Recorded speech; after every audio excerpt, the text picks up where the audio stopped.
a manera de recordatorio, no tomar fotos con flash y luz de video antes de llegar al inodoro.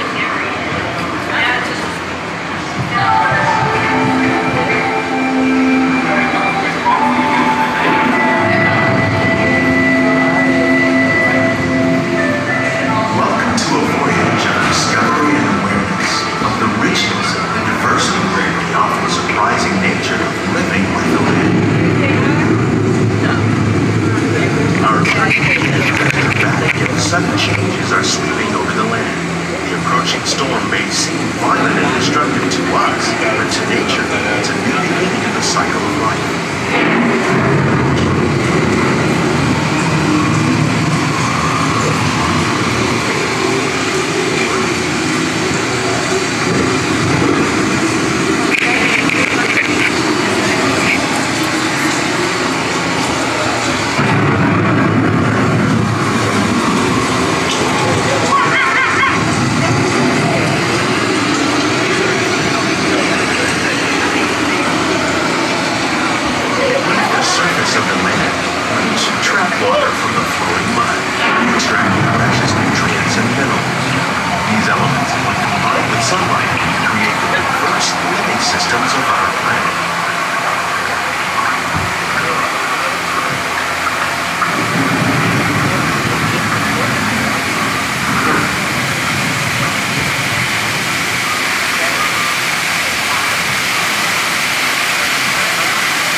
Systems is the rainforest, home to the most amazing concentration of life on our planet.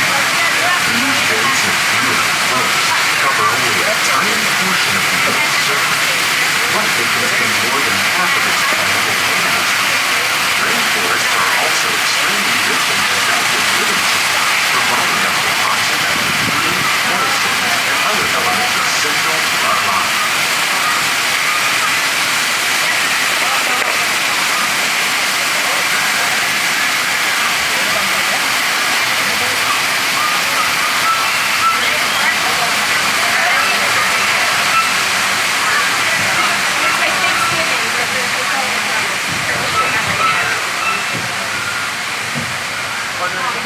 In the desert, nature has created a very different, but no less beautiful living system.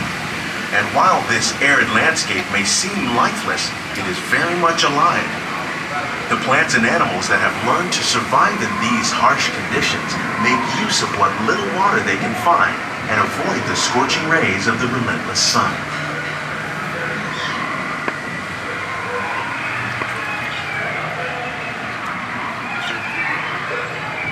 The American prairie once appeared as desolate as the desert, but over time, rainwater and nutrients gradually penetrated the hard surface of this land.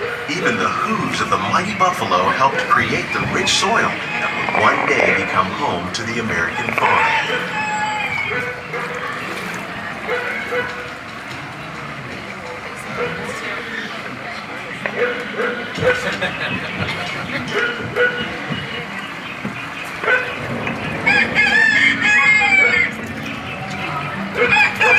Forces at work on the land, humans have had one of the most profound effects. The need to produce food for a growing world led to the enormous use and sometimes overuse of the land. In our search for more efficient ways to grow food, we often fail to realize the impact of our methods.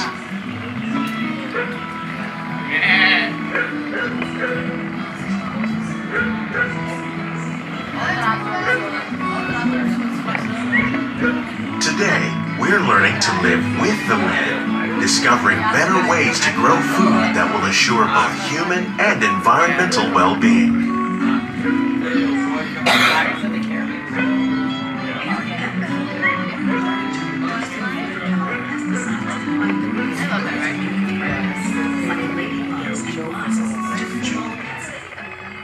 In the farmlands across America, we're learning that by plowing under vegetation containing natural fertilizers, we can enrich the soil without the use of chemicals. In arid regions, we're learning to produce food on desert seacoasts by developing and planting crops that thrive on salt water. In Japan, we're learning that by mixing leaves and other living materials into our soil, we can make farmland more fertile without the need for chemicals. Here at Epcot, we're learning to reduce the need for chemical pesticides by breeding and using natural predators, like ladybugs and wasps, to control pests. In the farmlands across America, we're learning that by plowing and vegetation containing natural fertilizers, How will we meet tomorrow's growing needs for food production, yet still respect the needs of the land? Some of the answers are being discovered just ahead. To help us maintain these carefully controlled ecosystems, and for your safety, please remain seated in your boat at all times.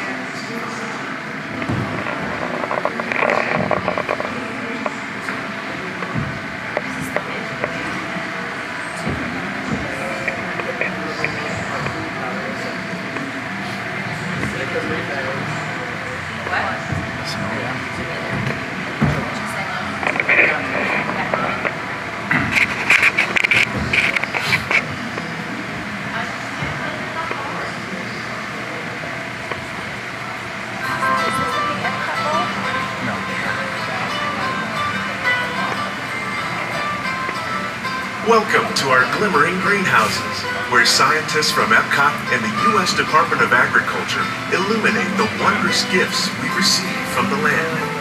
Join us as we ring in the most bountiful time of the year.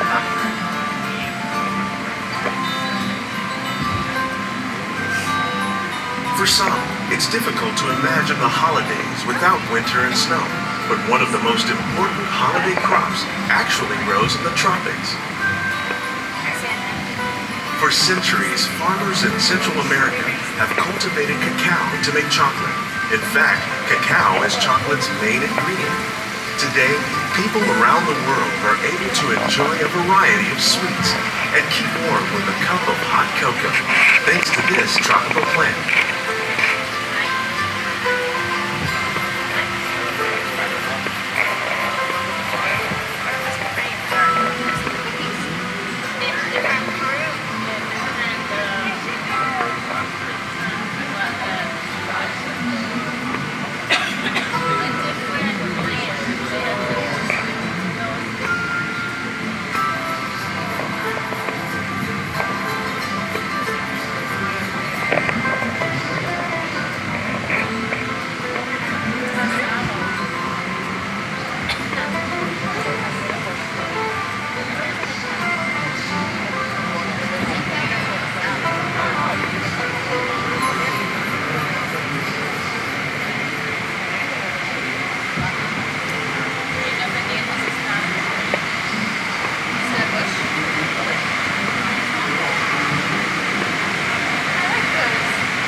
Seafood is an essential part of many festive meals.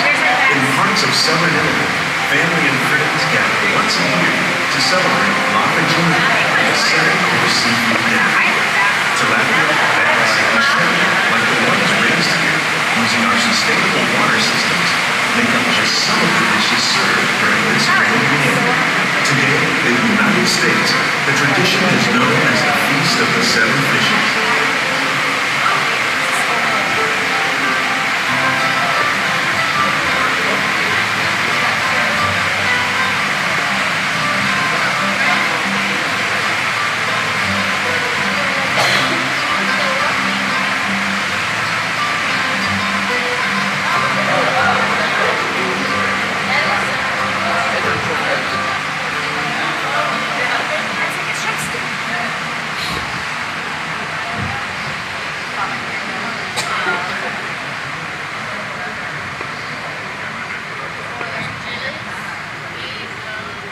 Citrus, like the oranges grown here, are common in Florida, but in Northern Europe, where fresh fruit is rare in winter, they're much harder to find, making them an extra special stocking stuffer. During Chinese New Year, these vibrant fruits are given as gifts of good fortune.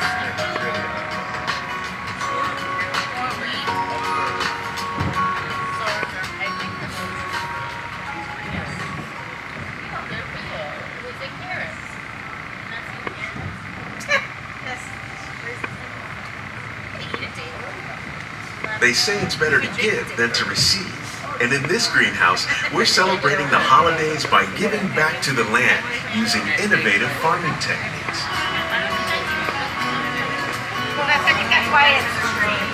By recycling water, we can give plants rich nutrients. By giving plants ladybugs, we're able to control pests and reduce the need for pesticides. And by growing ground plants vertically, we give them better protection from disease.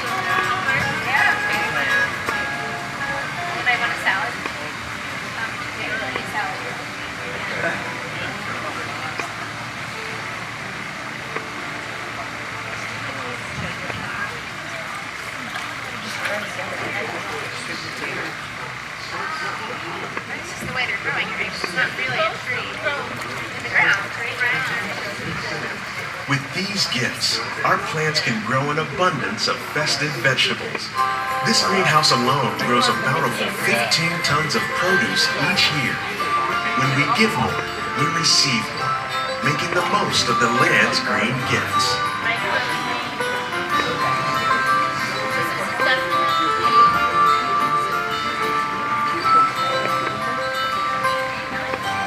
Nutmeg.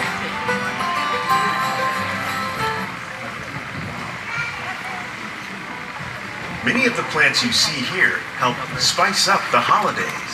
The bark of cinnamon trees, like the one growing beside you, is used to make cinnamon sticks. Do you like eggnog? You can thank nutmeg for its signature taste. Other spices, like ginger and vanilla, add flavor to a variety of holiday cookies, cakes, and other delights.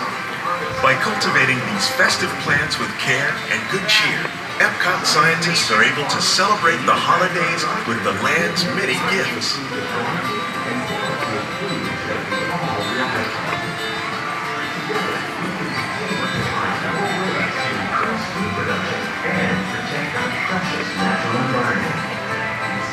Holy events will be truly living with the land.